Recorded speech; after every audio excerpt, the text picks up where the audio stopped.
everyday life, trying to make it through my day so I can sleep at night, trying to figure out my way through the maze of rights and wrongs. But like you used to say, nothing feels like it's really worth it. Forget perfect, I'm trying not to be worthless. Since I last saw you, I've been looking for a purpose. Well, I met this kid who thought like I did. He had a weird way of looking at it. This is what he said: slip out the back before they know you were there, and at the worst you'll see nobody cares.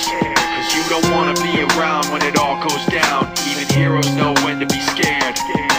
Slip out the back before they know you were there, and at the worst you'll see nobody cares. Cause you don't wanna be around when it all goes down. Even heroes know when to be scared. Now, I don't remember where I met him or remember his name, but he walked funny like he was just too big for his frame. Just over 5 foot, but he weighed $150. And what he said seemed so right, it stuck with me. Listen, it's like poker, you can play your best, but you gotta know when to fold your cards and take a rest, and know when to hold your cards, hold your breath, and hope that nobody else is stacking the deck. Because I don't need to tell you that life isn't fair. It doesn't care, it arbitrarily cuts off your air. And like you, I want someone to say it's okay. In the truest part of our hearts, everybody's afraid. We're just underappreciated and overwhelmed, fighting so